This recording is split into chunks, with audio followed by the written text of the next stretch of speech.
A pretty background. Hello, intuitive viewers, and welcome. Welcome to a fun show. I think this is something we all need right now. I have Harry Hart-Browne here from the same name. The channel's the same name, right? Harry Hart-Browne. I Harry. guess. I'm not sure if it's my name or Holy Mackerel. No, you're right. It's my I name. think Yeah. it is. Yeah, it's Harry Hart-Browne. But Harry is a storyteller. He comes from a background of acting, and he has a channel called Holy Mackerel Moments, and it's amazing. It really, really is. And welcome, Harry. Thank you for being here. Thank you for having me, Kim. I've enjoyed your work and I've grown from it and learned from it and delighted in it because you're so warm and wise and sweet and charming and you're respectful of everybody, which Oh, I really appreciate. well, thank you so much. I am blushing, Ah, but oh, thank you so while much. I'm loading on the compliments, may I Yes. say Oh, something please about do. your Please viewers? go right ahead. Hi, intuitive viewers. They have been so nice to me. Oh, When good. you mentioned my channel, I went back to an old video and it thought, I haven't seen that comment. Hi, I'm here from Kim. Hi, Kim sent me. I like your videos. I went, what? And they're just all showing up and giving me so much Oh, supportive encouragement. And there's one that caught my eye named Hospice Harpist. yeah. And her name is Charlene. Uh-huh. And I just went to her website. She said, I wanted to help ease those who are dying with something. And then when she heard about music, that clicked. When she heard about harp playing, that clicked. She said, the only problem is I don't know how to play a harp and I didn't own a harp. But I rented one, I learned it, and now she's doing it for people all over the place. So just Oh, great that's people. amazing. That's amazing. And yeah, Yeah. this community is an amazing, amazing community.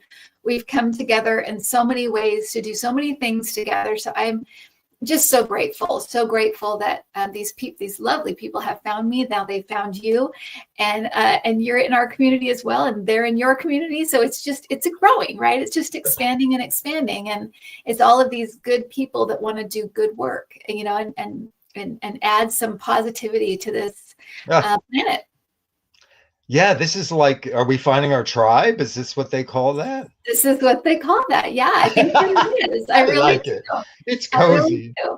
And you sent me a video. This is how we met. You wrote to me and sent me a video, and you were kind and were like, I watch your channel and here's mine. And people do that a lot, and I always watch them. And what struck me about yours was that I felt like this is the antidote to what's happening right now.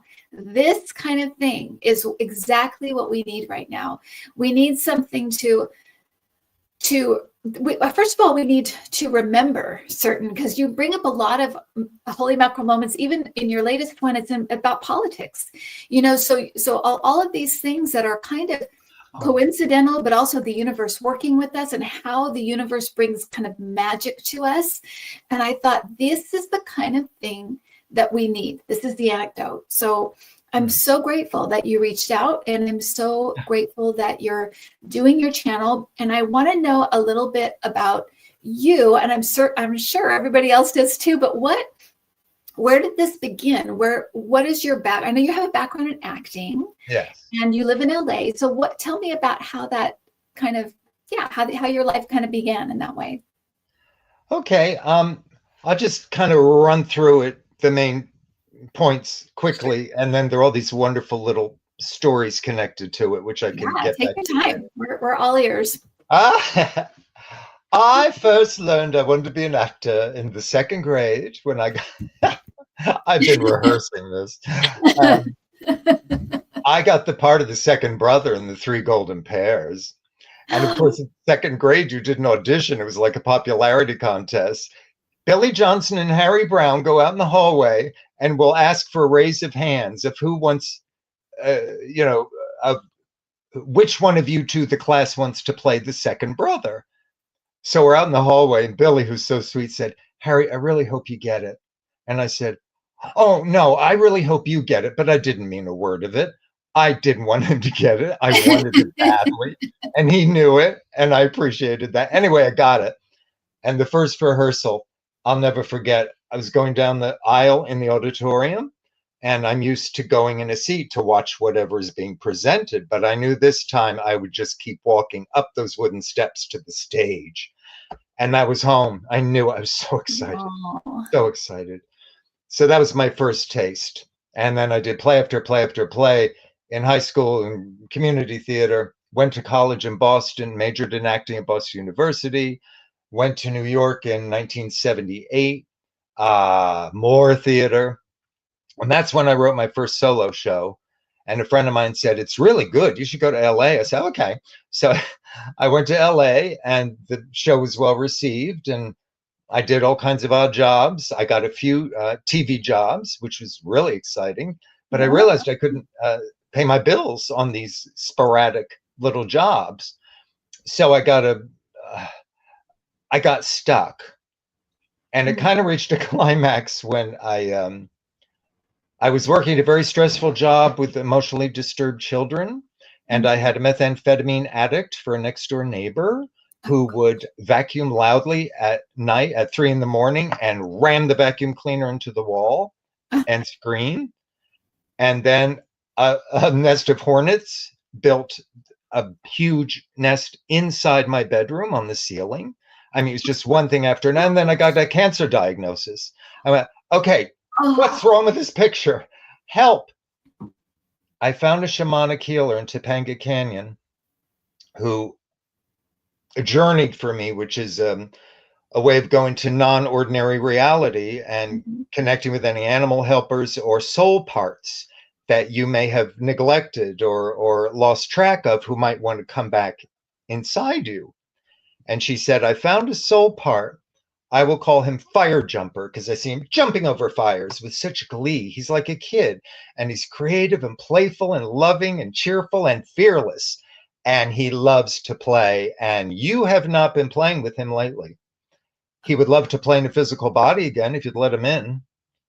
And so that night, I kind of made an adjustment. I said, "Okay, happy kid, you come in. You're my boss."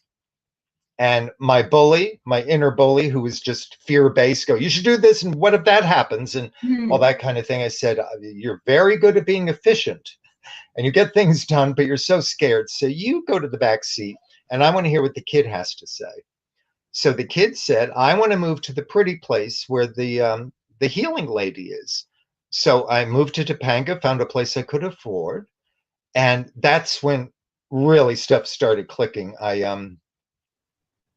I got information to write a one-man show with a spiritual theme called Special Delivery, a 20-character one-man show about remembering the spirit while doing the earth gig.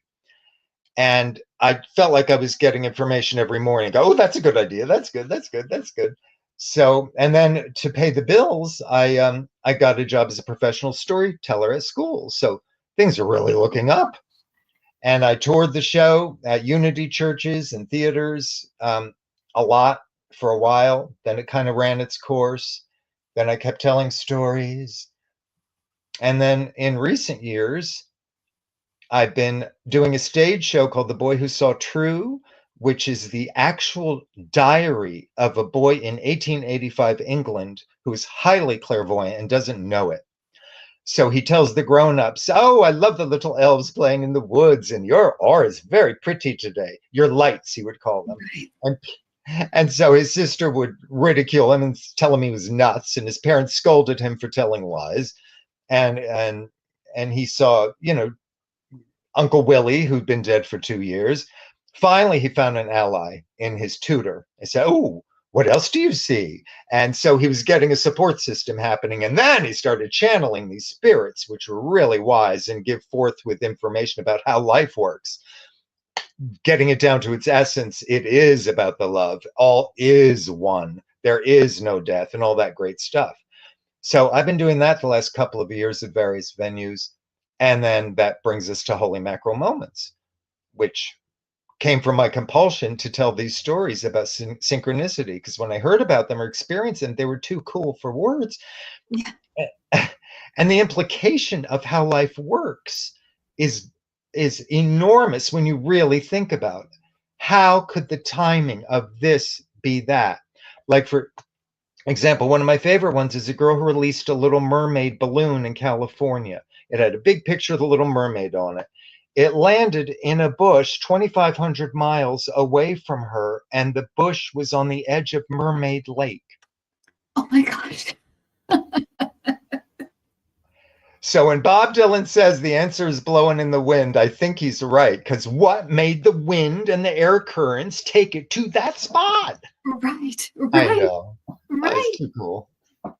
You know, it's, and I, as I'm listening to you, it's so interesting how your cancer diagnosis brought you to this shamanic healer, which kind of launched a whole new, it launched a whole new side to your career, to your life, to your, you know, your spiritual and your spiritual life. Yeah. I'm sure you've made, you know, you've made all the connections since then, but Total life changer. yeah. Yeah. Yeah. Can I tell you another thing that happened earlier than that? Yeah. Which was kind of part of my spiritual journey. I was living in Hollywood in a little courtyard place, and I'd had some break-ins, and I had a little extra money, so I bought these iron, you know, security doors. The man who, and you would appreciate this liking old movies, the man who came to install them, he had a little beret, it's like Jimmy Cagney. He was a toughie. He said, okay, we do this, and I'll give you an estimate. Oh, I see you got a Seth book on your table. I like Krishnamurti. Now, Seth is very interesting. So is Krishnamurti. He's very metaphysical, but also very practical. And I thought, this guy, this New Yorkie guy was such a spiritual man. When he came to install this stuff, the bars or the doors, he gave me the Bhagavad Gita. He said, keep it. I have an extra at home. So what I found in it was that I think it's the prayer of St. Francis of Assisi, where there's hatred, let me sow love. Where there's fear, let me sow joy. That kind of prayer. It's pretty well known. I don't remember it now, but I said, oh, and by the way, the break-ins entailed the theft of a TV set. And I didn't want to buy a new one. I probably couldn't afford it at the time. So what do I do instead of watch TV? I'll read the Bhagavad Gita. That was the beginning of my meditation practice. Oh, wow. Every morning I would say, where there's, and it made me feel really good. And it's really good I did that, because I had another psychotic next door neighbor who was harming his family loudly. And I called the cops, and he knew I called them, and he threatened my life. And I thought, I can't live this way. I need to get help. I need someone to protect me. So I was going to go to the police station and issue a complaint about this crazy man who was a danger. But something in me said, before you do that, you might want to meditate first. Now that you've been doing it, just relax a little. So I went deep into a meditation, and I saw a vividly clear image of a stuffed moose head on a wall. And it was still, and I petted it a couple of times. And then I moved to this huge picture window with a beautiful sunlit tree on the other side of it, outside. I went, oh, this is nice, whatever that means.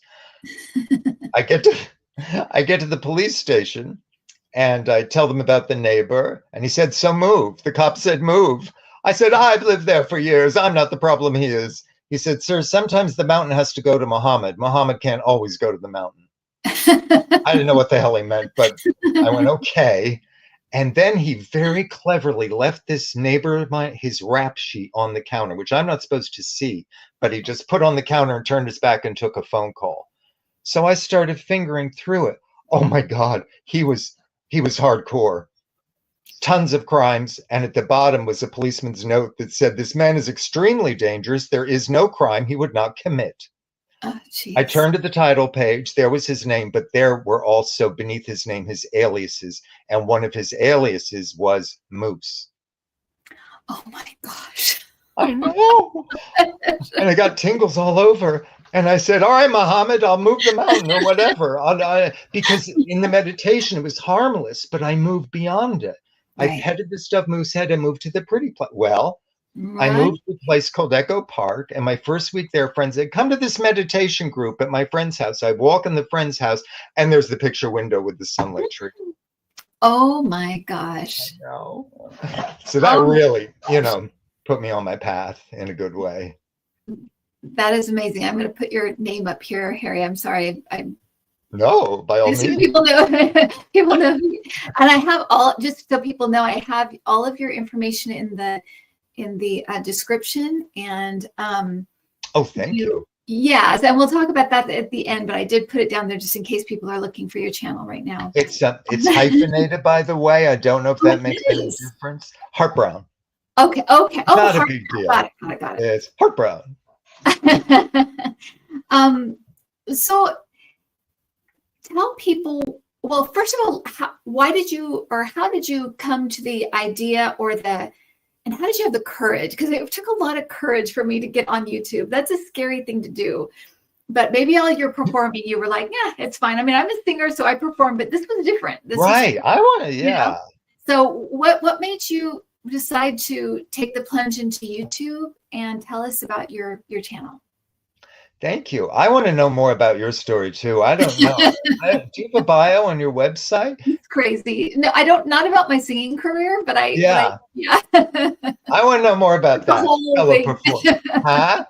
That's a whole thing. All right. Well, one day I hope, because I'm fascinated and interested. I guess I didn't have a lot of time on my hands, and I kept receiving these amazing stories, and I thought these are important enough to go out in the world. So I asked her I knew nothing about technology, but I heard about something called a smartphone, which I didn't have. And I asked my friend Kelly, I said, "You have an iPhone, right?" She said, "Yeah." I said, "And it makes videos?" She said, "Uh-huh." I said, "Would you do me a big favor? Would you come to my house one day and just record me telling an amazing true story?" She said, "Sure."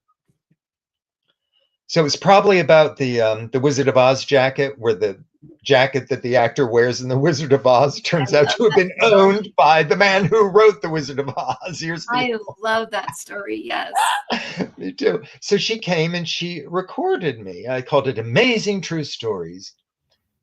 And then I'm daunted by technology, but I had the incentive to learn more about it. And because of COVID, auditions were not in person anymore. They were called self-tapes. And you take your phone and you do the scene, and then you submit it.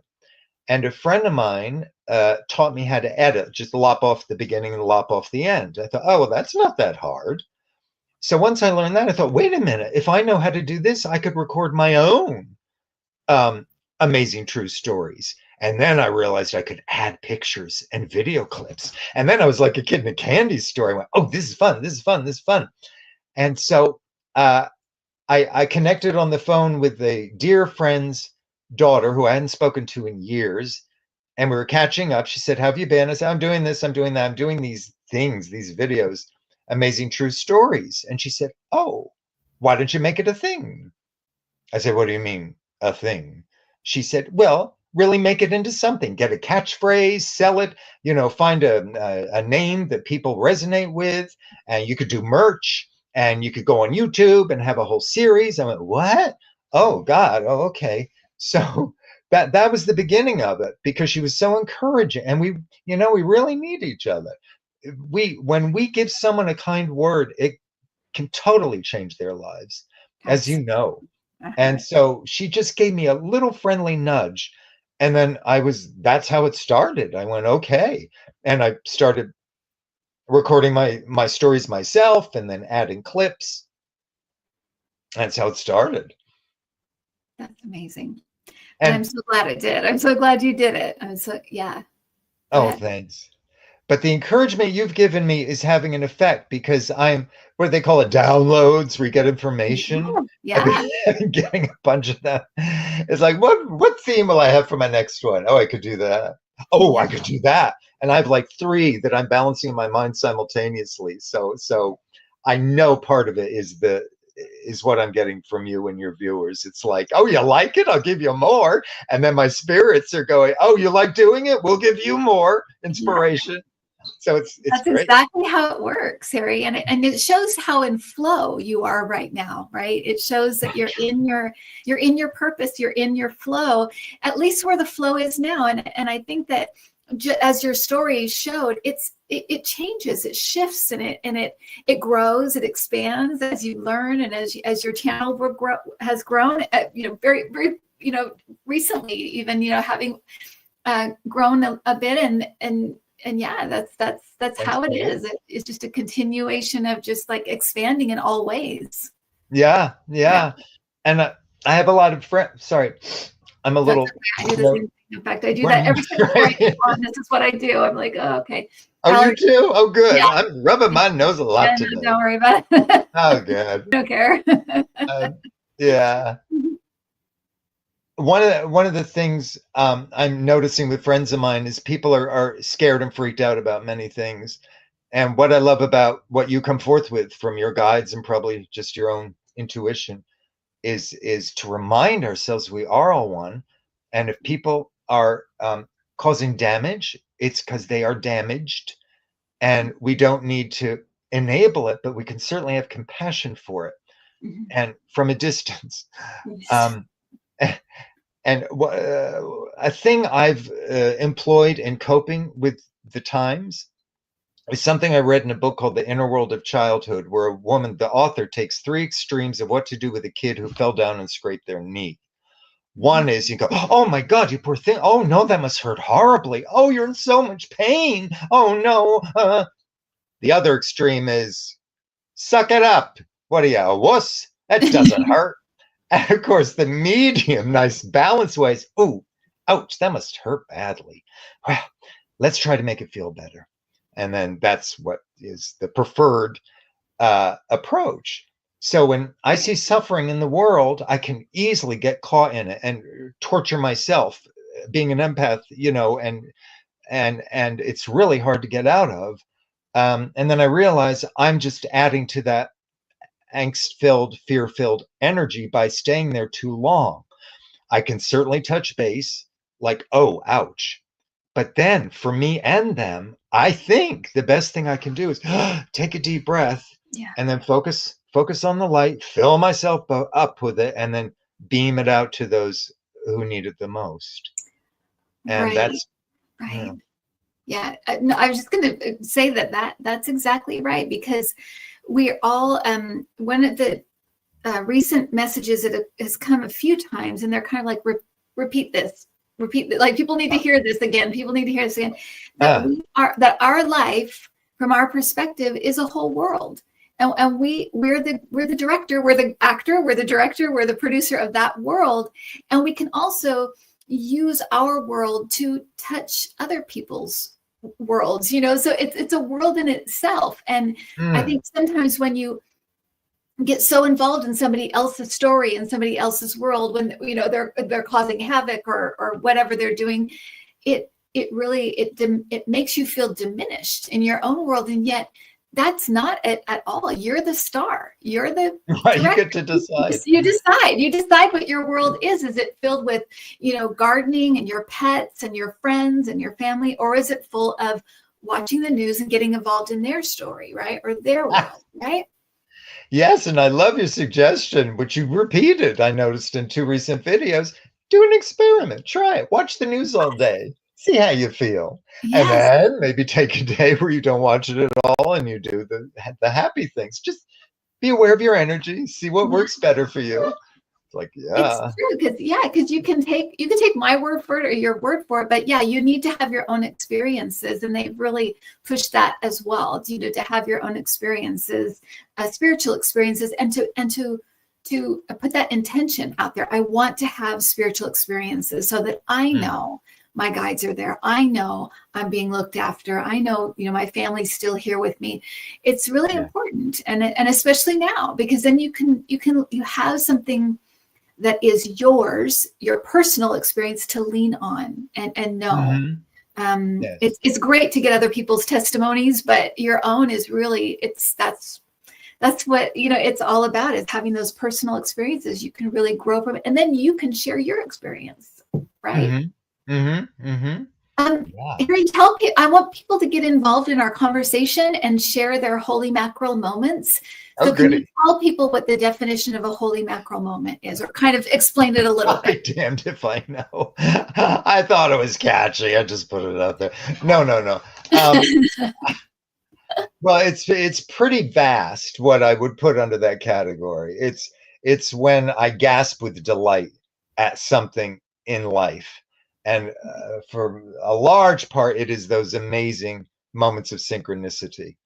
Right. Um, One day I was doing this as a catalog of DVDs back when they had DVDs. Yeah. Yeah. And for some reason, my thumb stopped here on this page and I opened it. And my eye went to a little ad this big for a DVD of a movie called Save the Tiger, starring Jack Lemmon.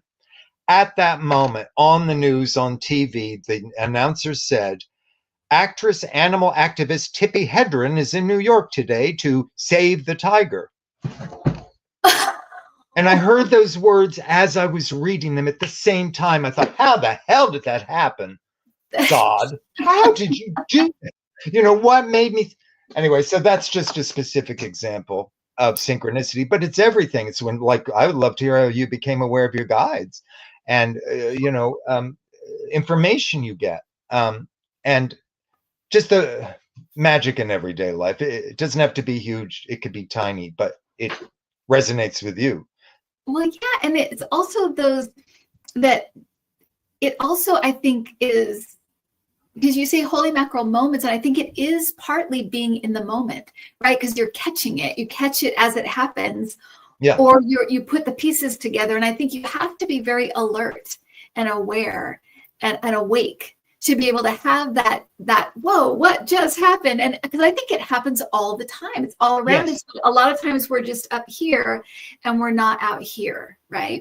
Yes, with the open, pure heart of a child, you can be more open to it instead of kind of the jaded, that was weird, and then you move on. It's like, yeah, but it was weird in a cool way, don't you think? Exactly. There's something bigger going on here. There's something bigger happening. Well, there's one. So I'll share a holy mackerel moment. Yes. It's an old one I always go back to just because it's really weird.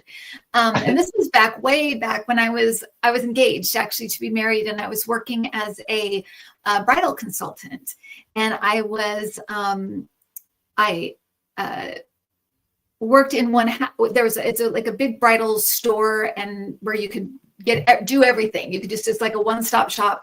And wow. I didn't work with the brides, but I worked with the party and the men and that side of the wedding.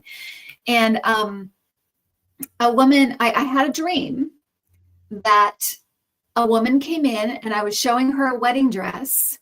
And as she picked up the wedding dress, kind of like pulled it out and kind of looked at it, her ring was exactly like my ring, my engagement ring. And I have a sapphire. So it's just unusual because usually it's a diamond ring and whatever, but I want to be like Princess Diana. So I want a sapphire. And my mom's a sapphire too. So it's a great role model. So I noticed it. And in the dream, I said, oh, we have the same ring. And I showed it to her and she freaked out. She was like, I thought this was an original. I had my fiance said it was specially made. How could he do this to me? And she left furious. And I woke up and I thought, what a weird dream. 2 days later, and I thought, well, that would never happen because I don't show the brides. I work with the parties. So I'm like, that's weird. That's it. But it felt so like real. I was like, that was really weird. So 2 days later, the woman who owns the bridal store said, I'm going to be late. There's a woman coming in. Would you show her to the bridal gowns and just get her starting to look? And so I'm like, oh, okay. So woman came in and she looked different than the woman in my dream, but she came in and she picked up the wedding dress and I noticed she had the same ring as me. No kidding. Did. Oh my God. But I didn't say a word. I slyly kind of took off my ring and put it in my pocket and I did not say a word. But I thought that after that, I thought over and over and over back to that. And at the time, and even still, I think, could this be one of the ways that, or one of the the explanations for deja vu, that sometimes we dream stuff, we forget, and then it happens, and it's like, whoa, that happened. It could be one of, because I think there's a lot of reasons for deja vu, but so that came to mind. But also that when we dream something, or when we have a premonition, we could change it. We don't have to fulfill that thing that we think, we think is going to happen. We can mess with the future. And I think a lot of times that's why we're getting it, is so we can shift it or change it. But yeah, so that's my holy mackerel moment. Wow, that's fabulous. That's amazing. I didn't expect it to mirror your dream quite that exactly. That's amazing. I talked to a kid who showed me how dreams can prepare us for things. It was very simple. He said, I dreamt that I tripped and fell down. And the next day I stumbled, but I caught myself in time because I'd already dreamt it and I was prepared. Oh, interesting. And it also enters into the whole concept of all time being simultaneous. Yes. Rather than linear. And that's vast. I can't quite grasp that, but it's, I know it's the same. It's a big concept, and I think it's one that a lot of people have a hard time wrapping their head around. I'm going to share with you a couple of holy mackerel moments, and then I'm going to ask you to repeat one of my favorites that you told, if you don't mind, for everybody, so they can hear it. So Barbara says, I asked for a sign if the adoption of my son was the one, the foster family and a family we were staying with knew each other. So 1 second. Barbara, does this go on, Barbara? Okay, I think she's still writing it. Okay. Oh wait, no, she's okay. I read that wrong. I asked for a sign if the adoption of my son was the one, the foster family and a family that they were staying with, they knew each other. So she made the connection of like, yep, this is the right thing. Is that the sign? That's a sign. Okay, cool. Well, that's pretty wonderful. And then Wendy says we were going to pick out a puppy, and I told my partner I wanted to call it Harry. If it was a boy. When we got to the breeder, she showed us the puppies, and there was one there already named Harry. No kidding. Oh, I love that. Now, Harry, I felt like I knew everything there was to know about Lucille Ball, because I have read every book about I Love Lucy. I've read about Ethel. I have read about Ricky. I read about the whole thing. Our first dogs, Adam and Cassie and I had, were Lucy and Ricky. I'm a huge fan. Yes, I'm a huge fan. So I wondered if you could tell people the story about that you talk about with Lucy and with her having an encounter with a spirit. Sure, that's one of my favorites. Wonderful actor, stand-up. Well, he's a comic actor and a storyteller. Pardon me. Taylor Negron did this for Moth, which is a storytelling series, and I happened to catch it on Moth, yeah. Yeah. I happened to catch it on YouTube, and I was just aghast at this tale he told from Lucy herself. She'd been an acting teacher in her later years in Hollywood, and he was part of her class. And she and Ricky were forming the I Love Lucy show. It had been a radio show with another actor, and she said, no, well, if I do it for TV, Desi has got to be the one to play my husband. And the powers that be said, yeah, but he's Cuban, and I don't think America would go for that mixed race kind of marriage. And she went, good God. So she and Desi went on a tour of the United States, like a burlesque show. They do comedy sketches and showing people that the chemistry they had and the jokes that could be had with the language difference of Ricky's dialect, it could be fodder for humor. And they got rave reviews, and they came back to CBS in Hollywood and said, people love it. They buy Ricky as my husband. So come on, give us a shot. I said, okay, but we're not going to cough up for the insurance. By law, that show had to be insured, and it was pricey. I said, if you want a shot, you got to pay for the insurance. And she said to Desi, how come we don't have the money? The only thing we could do is to take a second mortgage out on our home. And if the show is not a success, we lose our home. And I go back to Jamestown, and Hollywood's a memory. So they were really struggling with this for days. They had to make up their mind pretty soon. And she was so scared to say, yes, we'll pay for it, and put her whole home on the line. It was such a gamble. One night, Carol Lombard walked into her bedroom. Carol Lombard was a huge star married to Clark Gable. Back in the day, she knew Lucy from their days as movie actresses at MGM, and they loved each other. Carol was kind of like a big sister to Lucy. But she died 2 or 3 years earlier in a plane crash. So Lucy was pretty astonished to see her walk into the room. And I believe she was awake, or else it was a very lucid, vivid dream. But whatever state of consciousness she was in, she was very aware of Carol saying, Lucy, don't hesitate. Do the paperwork. Get it in. You'll be fine. You'll be more than fine. Trust me. I'm paraphrasing, but basically she said, do it. Do it. So she woke up with this memory and she went, okay. And then this is something I just learned today that I'd forgotten about. They paid for the insurance. It became the enormous hit it was. And CBS, who's now feeling good about I Love Lucy, and Desi and Lucy said, well, because you coughed up the clams for the insurance, we're going to give you ownership rights for all the shows. Oh my gosh.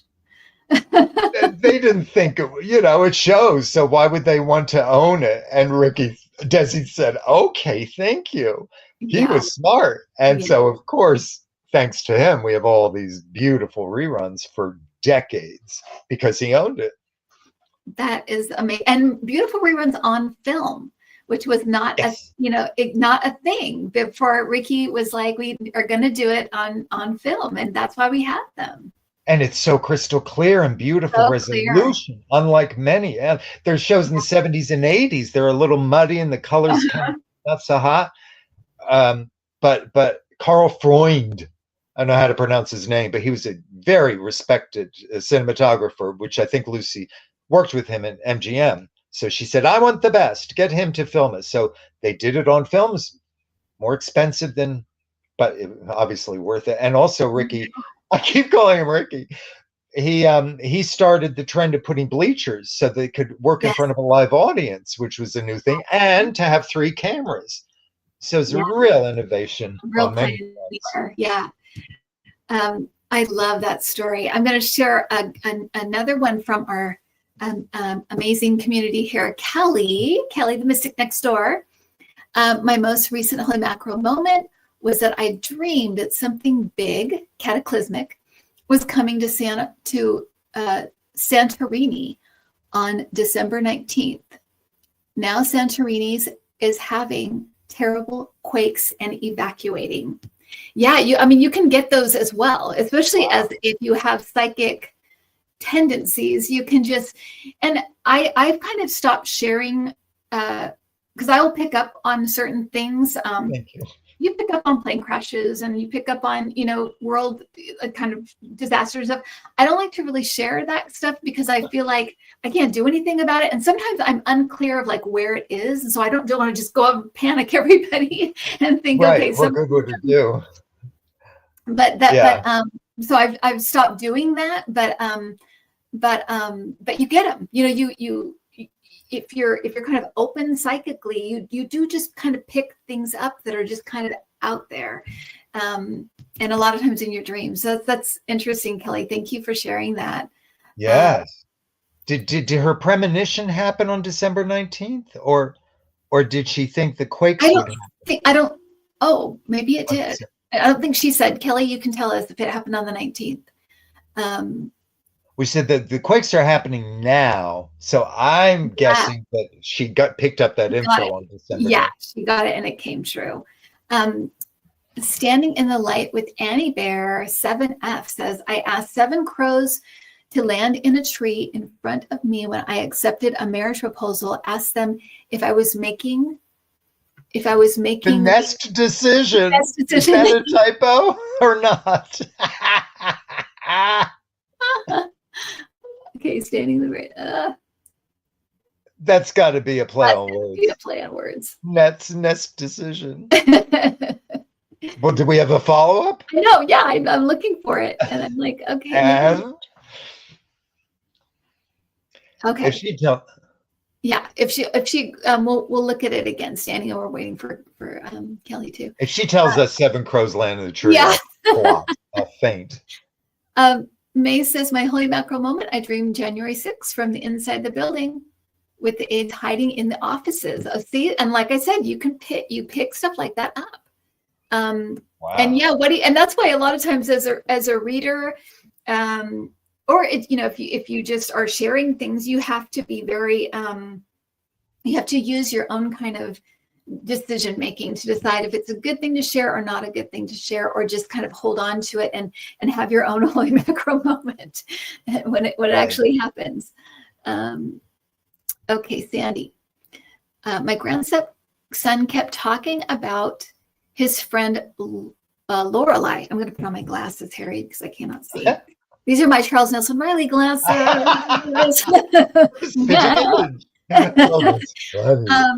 My grandson kept talking about his friend Lorelei.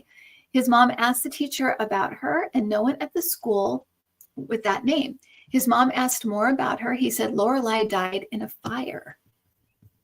Oh, so it was a spirit. Oh, right. Duh. Wow.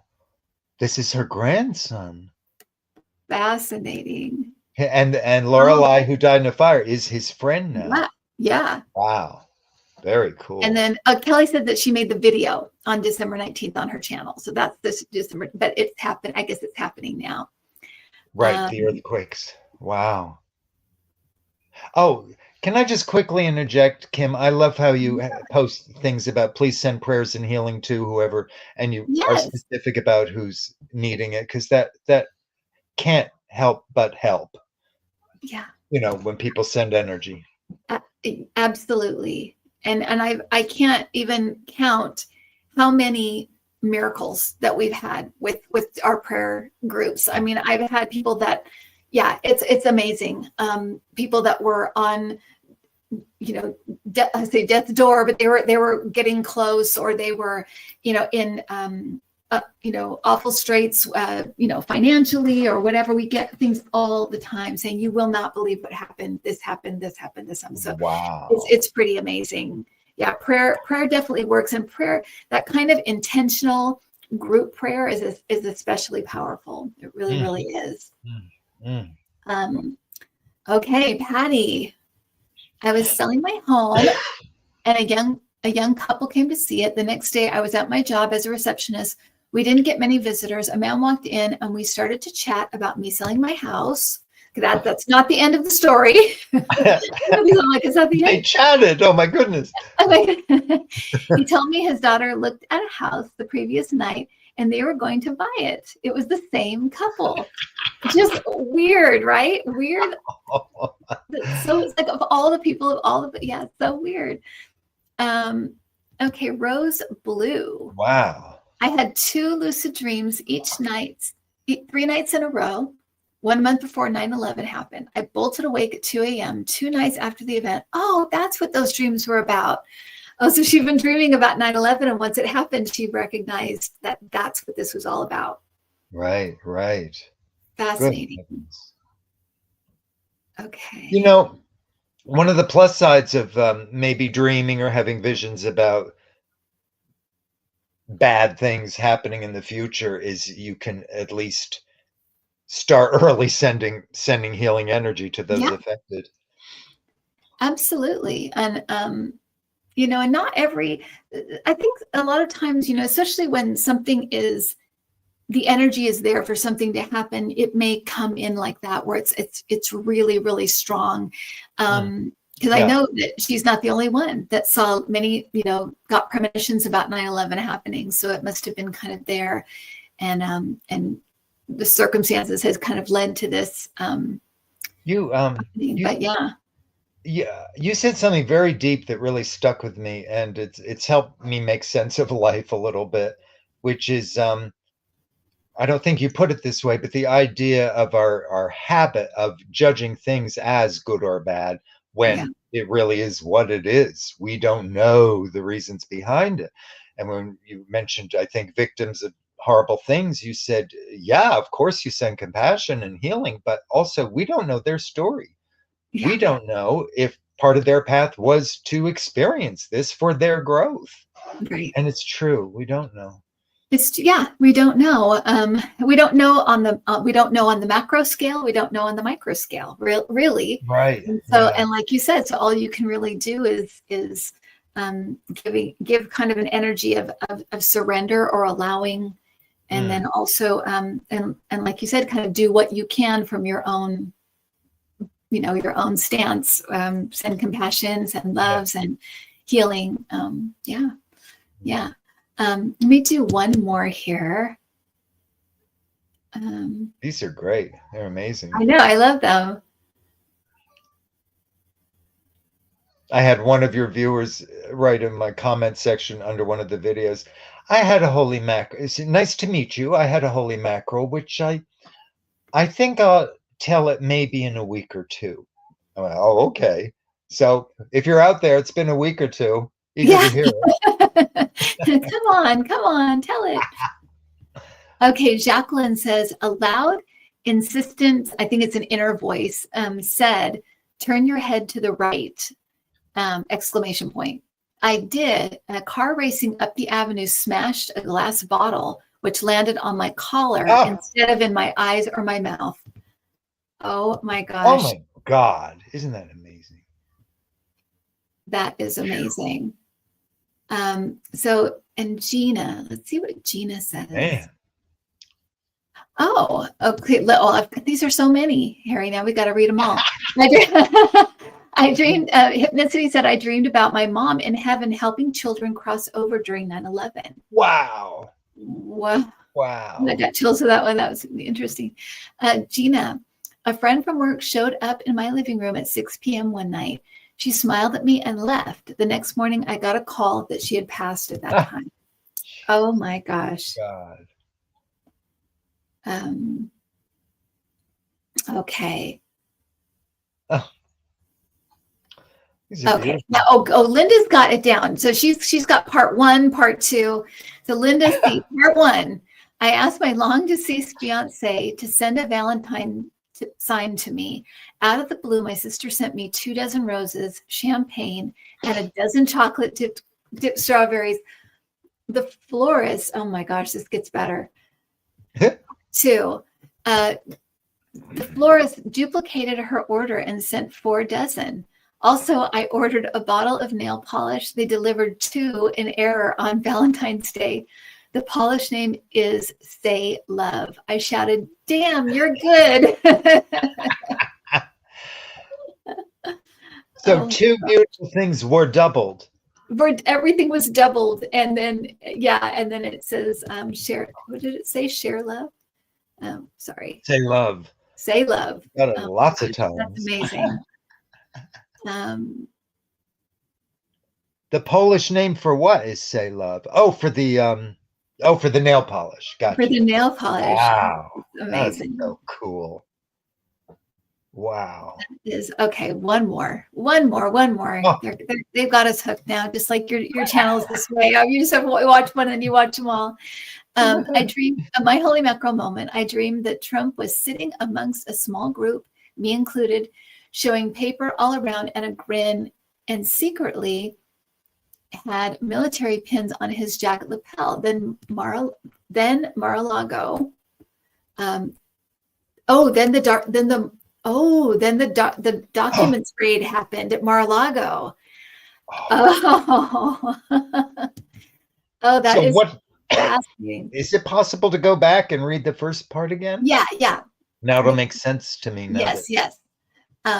She had a dream that Trump was sitting amongst a small group. She was in the group in the dream, me included, showing paper all around and a grin, and secretly had military pins on his jacket lapel. And then the Mar-a-Lago thing. That is crazy. He just loved to show what he had. Look what I have. Look Yeah, what I have. exactly. God. To end with, Harry, thank you so much for sharing. This has been so nice. It's such a palate cleanser from everything going on. It's so nice. For me Um, too, believe me. but I wanted to ask you if you could tell. You told two stories on your latest video, and I wonder if you could share them here because I found such hope in them for the times we're in right now. And one was that I both of them I'd never heard before. I did not know. One is about George Wallace. Can you talk Yeah. about that story? Sure, Governor of Alabama in the 60s, George Wallace was an avowed segregationist and an open racist. He said some horrible things about the inferiority of other races. And I think he stood at this legally now integrated school, but he didn't want that. So he just stood there in the doorway of the school, sending people of color away. Um, he was shot. And I didn't put this in the video, but he was paralyzed in a wheelchair in the later part of his life from the shooting. And perhaps that triggered a little introspection on his part. Whatever triggered it or caused it, he did some soul searching because years later he gave a public apology. He actually said, I was wrong. Wow. And he apologized and asked Black Americans to forgive him. And then there's this, I'm choking up, this gorgeous photograph of him, almost like a baby, being held in this motherly Black woman's arms, like she's comforting him. And he's just, he's just soaking up the love and she's giving it. And it's very sweet. That is, I love that story, and I'm sure not everybody is ready to forgive George Wallace or whatever they want, wherever they are with this. But when I thought about that, I thought about, there are people that we don't really know kind of how they grew up, what they grew up with, how they were treated, what their own personal histories have been, and how they've come to their own views of the world. And we see them at a certain point in their life, when they're saying racist things and doing all this racist stuff. But we, again, it goes back to that judgment of, we haven't walked in their shoes. We really don't know. We know that's not a normal, happy thing to do, right? It's not a happy person that does stuff like that. So, and so we don't know the whole road that this person has walked and what their spiritual path is for us, for them. We don't know. Mm-hmm. That's right? so important. And then the other story is about Lyndon Johnson, which I'd never heard. Yeah, he kind of was the architect of the Great Society, and he waged a war on poverty. He did wonderful things, but we were immersed in the Vietnam War, which is very controversial. People think it needn't have been fought at all, and hundreds of thousands of Vietnamese civilians were killed by our troops, and many of our troops were killed. It was a horrible war. And I don't know the details of why he did when he got into office, why he escalated it, but he really put on the gas. And the war blew up and got much worse. And that triggered lots of anti-war protests in the streets, many of the protesters being hippies, those long hairs. Well, years later, sorry, Okay, he's don't worry. retired. It's allergy season and you're in LA. So, and you Is guys that have it? as well. So, Oh, that's probably it. Okay, yeah. well, it's life. Yeah. So on his Texas ranch in his retirement, he had time on his hands. He did some reading. He didn't really understand these hippies, except they were against him. He said, those are my enemies. They protested against my policies. Right. And whatever he read said, well, their intent was to bring peace to the world. Their mantra kind of was peace, love, and happiness. And he said, oh, well, I want those things too. Is that all they wanted? I want to be a hippie. So their values were in alignment, and he went and, in the 60s, men wore very short hair, except, Beatles and hippies and teenagers, but he had to be in his 70s. And just to show how he felt nowadays, he grew his hair really long and back like a hippie. And there's a photo of him just flowing back there on the nape of his neck and beyond. I love that. And it also is a reminder of how it's really good to, we have this, especially now, this reactivity, right? Something will happen and our ego will react, and we'll push right back. And that is a really good example of why you don't do that, why you take a deep breath and you take a minute and give and respond consciously rather than unconsciously. And that was, had he read about them, understood them, or even took a minute, it may have been completely different the way the way he responded or reacted to them. Right. It hurt his ego, right? These people are against me. How dare they? Yeah, exactly. Yeah. I love I that. love what you say about people who we don't understand, but if we take a moment to try to walk in their shoes. I've had such compassion for those in the world who I deem as villains, and I judge them negatively. I got to admit it. Right. But I saw a video the other night that went into detail about one of their childhoods, and I went, "Oh my God, how did they live through that?" And I felt so sad for them. Not that it excuses certain kind of behavior, but you begin to understand it more when you do understand them more. Yeah.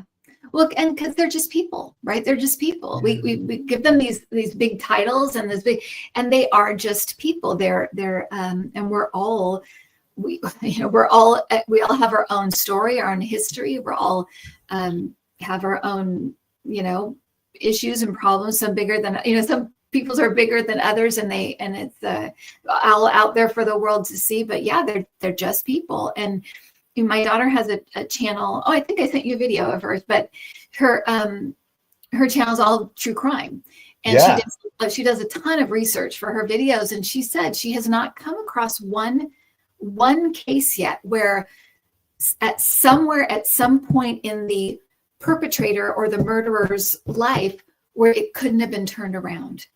That every single one had these opportunities after opportunity after opportunity where things could have turned around, whether it was a teacher or a counselor or something could have happened that could have changed the outcome. We think of these things as inevitable, but they really aren't. They could have been stopped. They could have been helped.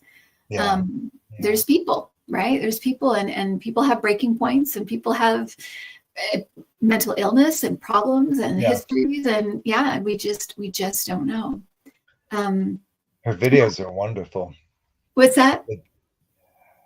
Her videos are wonderful, not only because of the research, but because she has that attitude of compassion about the people she's talking about.